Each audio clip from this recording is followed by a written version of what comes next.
Hello, everyone. My guest today is Jeremy Levy. He's the CEO and co-founder of Indicative. Indicative aims to put behavioral analytics in the hands of product managers, empowering them to map, analyze, and optimize the customer journey across every customer touchpoint. With up to 1 billion free events, Indicative removes the barriers from becoming data-driven, empowering anyone to perform sophisticated analysis. Jeremy, are you ready to take us to the top? Absolutely. All right. So tell us about the company. Obviously customer journey and behavioral analytics is a really hot space. There's companies like Pendo we've had on and Full Story and some other folks. Where do you play in the space? Absolutely. So, our solution is fairly unique. We have three main areas where we differ from the companies that you mentioned. One is that we are agnostic in terms of where a customer's data comes from. So as opposed to like GA or Pendo and so on, we don't care if your data comes from your website, from your app. In fact, we are unique in the sense that we allow you to connect directly to your data warehouse. Number two is we provide a analytics platform that is designed around essentially providing you with unlimited power and flexibility from an analysis perspective. We don't have templates. We don't have canned reports. Our tools are designed to allow people who aren't technicals, in our case, specifically product managers or marketers, to be able to perform the type of analysis that is typically in the realm of someone with greater data skills. And Nathan, like you mentioned a moment ago, we don't charge based on data volume. We can see the writing on the wall with the way cloud services are moving. More and more unlimited data volumes and the price of storage is rapidly moving to zero. We offer 1 billion user actions per month for free. That's great. And how many actions across all your customers are you performing today per month? That's a great question.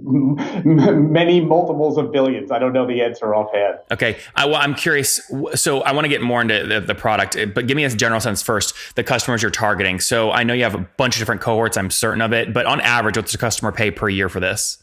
Sure. So historically, we have supported customers who are Fortune 500s down to the two guys in the garage. Yep. Our starting pro plan is at $9.99 a month, so about $12,000 a year, and then that's scaled for enterprise customers historically as high as a couple $100,000 a year. For the average company, the average sort of mid-market to startup, you can get away with our free plan, and then it graduates nicely into the $1,000 a month plan. Okay, so would you say, would you say like your sales team and everyone else, you're really built around maybe a $12,000 or $20,000 ACV starting point? Is that fair? That's correct. That's our entry point. Okay, got it. Makes a lot of sense. All right, now give me more of the backstory here. So, when you say that you're not pricing around data or data volume, look, a lot of reason these companies have a pricing axis around data volume is it's directly tied ideally to utility, right, and value of the output. So, and it allows them to drive incredible expansion revenue year over year. So what pricing axes do you price around?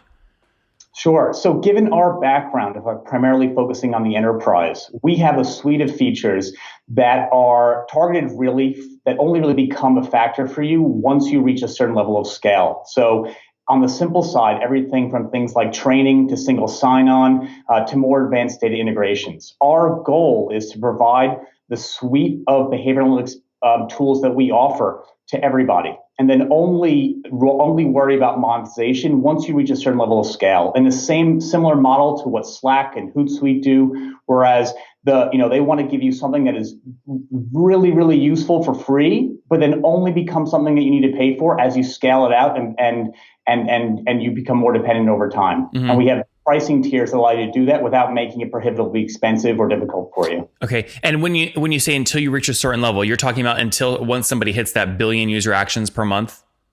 Sure. That's one lever. Things like additional permissions.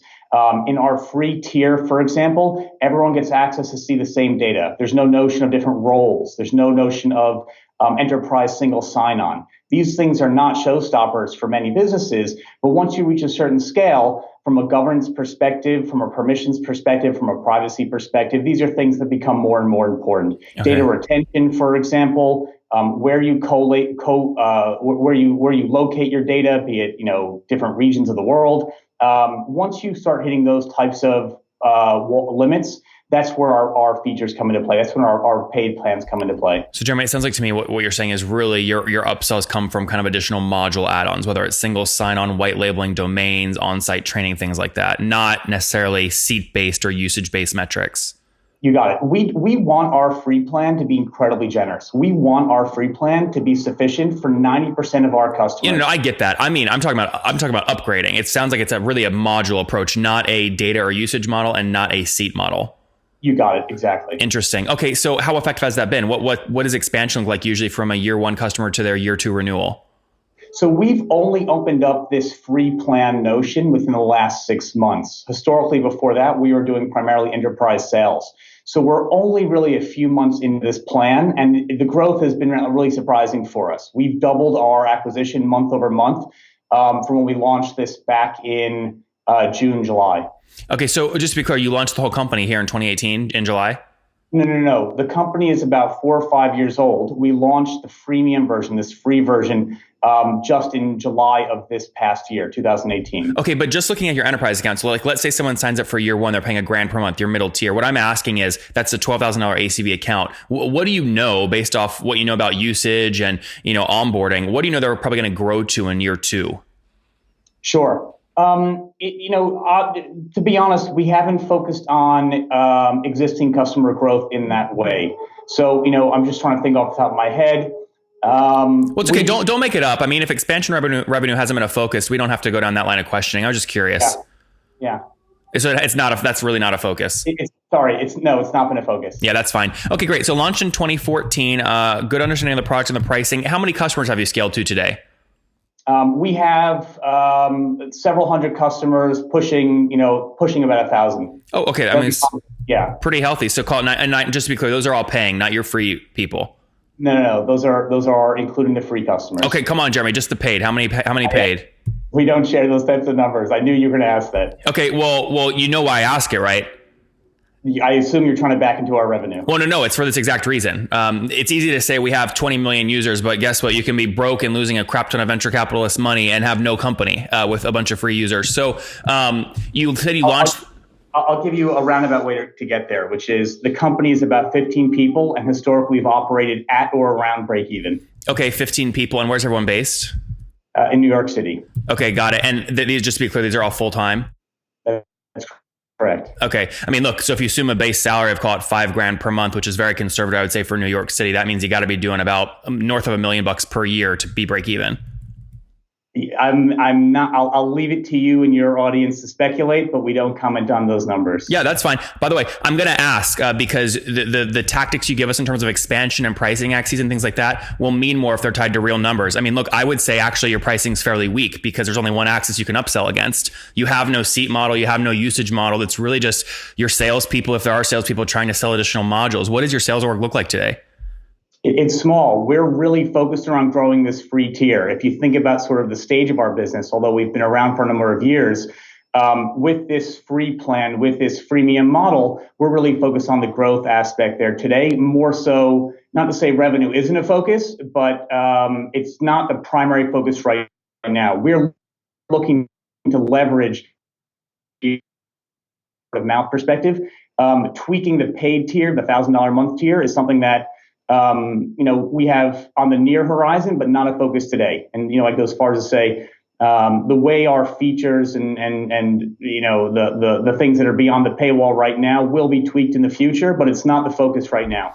How many years did you spend coding this? Another way to ask this is, when did you first kind of turn on a paid option? Was that right at the start in 2014, or was that just maybe last year? Probably around 2016, late 2015. Okay, is when you turned that on. So have you raised capital? I mean, how'd you support the company when it was pre-revenue?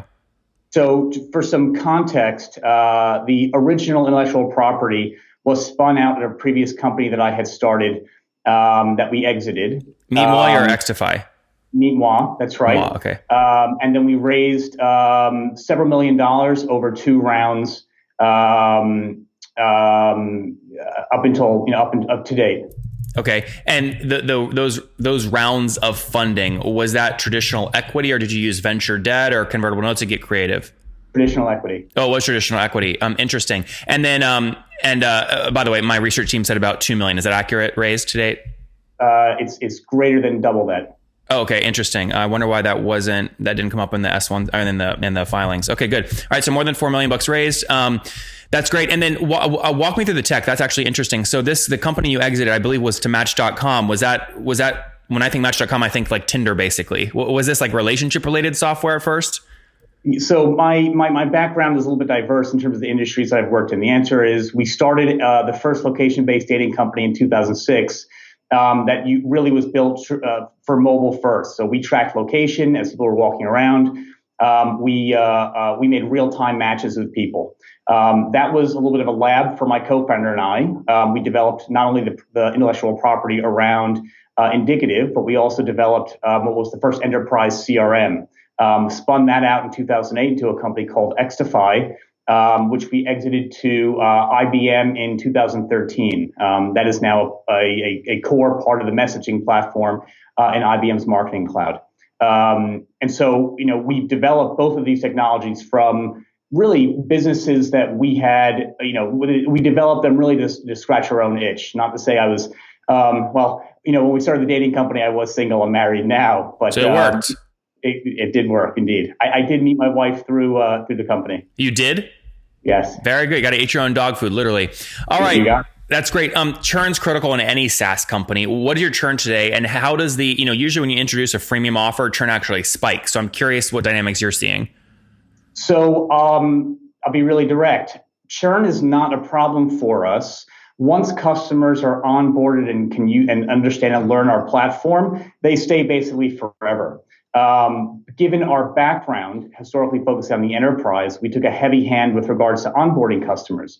So where we're really focused from a churn perspective is in that sort of 0 to 5, if you can imagine sort of a proficiency level there.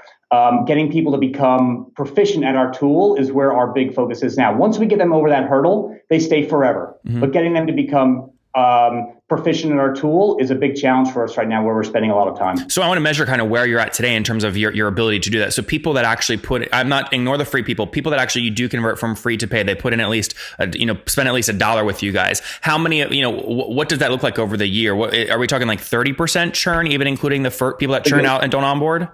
And if we ignore the freemium aspect of the business, our churn has been probably less than 5%. People, once they're integrated with our platform and start using it as a critical piece of their business infrastructure, they stay forever. Yeah, but what I'm trying to differentiate here, Jared, let's say someone puts in their credit card today starts using you.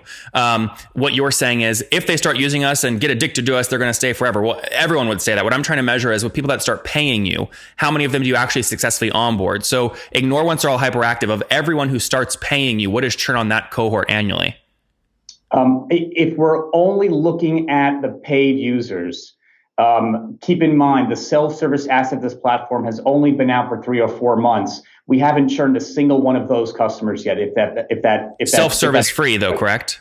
Self-service free. Yeah, I'm only talking about once people have put in some kind of payment with you. So of the cohort of people paying you, what does that churn look like annually? That's been less than 5% historically. It is less, even if they're not, even people who don't get activated. When you say activated, if you're saying if we're only looking at the cohort of people who have entered a credit card and are paying us, how many of those people have churned? The revenue churn, yeah. It's less than 5% annually. Yeah. Yes. So the reason I'm pushing so hard here, Jeremy, is because the activation metrics that a company builds their onboarding around are so critical. If you've got less than 5% revenue churn, once people stop paying, you're doing something really, really nice here. So what do you have to get a new paying customer to do in the first week to make them really sticky with you? So our platform is really powerful from a diagnostic ad hoc perspective, but we provide virtually nothing in the form of value in your first experience. So people connect data. We don't have a historical set of data for you. So the value you get from our platform is fairly limited. We don't provide you today, unfortunately, without any sort of out-of-the-box metrics. So for someone to become a high lifetime value customer, they have to build up some initial KPIs manually themselves in our platform. We're working to make that more automated, but someone needs to commit an hour or two to figure out how to build those basic KPIs so that they have something to come back to. That's what I'm saying. That sounds like a lot of work. Your churn based off that should be higher. Yes, our free to paid churn, like I said, that sort of notion of, like, we think about this in terms of time to value. I conceptualize this in terms of your skill set with indicative when you sign up is 0. Sorry, Jeremy, just to be clear, sorry, I'm trying to separate. I keep saying this. I don't care about the free. I'm talking once they're paid, how are you activating them? In other words, there's a lot of people who have had paid customers that haven't logged in for 2 years and they're still getting paid. It's not real revenue. I'm only talking about your paid plans. If I understand your question correctly, Nathan, once someone pays us money, they're already ramped up. They're already proficient at our platform. No one pays us money without going through a trial. No one pays us money without going through a pilot. Nobody pays us unless they've already reached that level of proficiency. Okay, so just to be clear, on your pricing plan that is kind of listed under custom, you've got additional things listed here like white labeling and custom domain. I assume if they start paying custom, you've got to do something to help them set up white labeling and custom domain to make them sticky. Otherwise, they're going to churn. Right? There's a bunch of things you have listed in this enterprise cohort where that don't exist in the other two cohorts that you have to actually do work to onboard them on those. Is that wrong? That's correct. We have to do work to help onboard them. Yes. That's what I'm asking, right? Is like in that enterprise cohort, what is the most critical thing you've got to get them doing after they start paying? Is it helping them set up the custom domain name, helping them with the SSO? What is it? It's helping them build their basic KPIs in the platform. It's historically with our paid customers, it's having a conversation around saying, what are the objectives that you have from a customer behavioral analytics perspective? Usually that consists of somewhere between 5 to 10 specific KPIs, whether they're product KPIs or marketing KPIs, and make sure that they can get visibility into building those KPIs into a dashboard in our platform. That's the big hurdle. Every customer, no matter what tier we're talking about, they need to overcome to become an engaged user. It doesn't matter if they're an enterprise customer or a free customer. If they can't get that initial value in the platform, they'll leave. Yeah, totally get that. Someone though paying you $1 million per year is way more likely to leave if they're not getting value than someone who's using you for free that might continue to tinker along. Yeah, with enterprise customers, we have done everything from doing office hours, where we go and sit at their office for 2 hours, twice a week, where their employees can come and sit down and we can help build analysis with them. The amount of hand holding at that level is dramatically higher. Cool. Hey, Jeremy, I just realized we're actually out of time. So quick last questions here. How aggressive are you being on CAC? So to get a new $1,000 a month account, what are you willing to spend fully weighted to get that customer? Almost up to 50% of their LTV. Of LTV or first year ACV? First year ACV. Yeah. Okay. Got it. So you'll spend up to maybe $6,000 to acquire that customer. That's, you get paid back there then in 6 months. Yes. That's good stuff. All right. Let's wrap up with the famous 5. Number 1, favorite business book. The one that I most recently enjoyed was Never Split the Difference. It's a negotiation book that has been invaluable for me as an entrepreneur. Everything I do on a basically day-to-day basis is negotiating something. It's a must read. Number 2, name an under the radar CEO you're following or studying. An under the radar CEO that I'm studying or following. That's a good question. Pass. All right. Number 3, what billing tool do you use?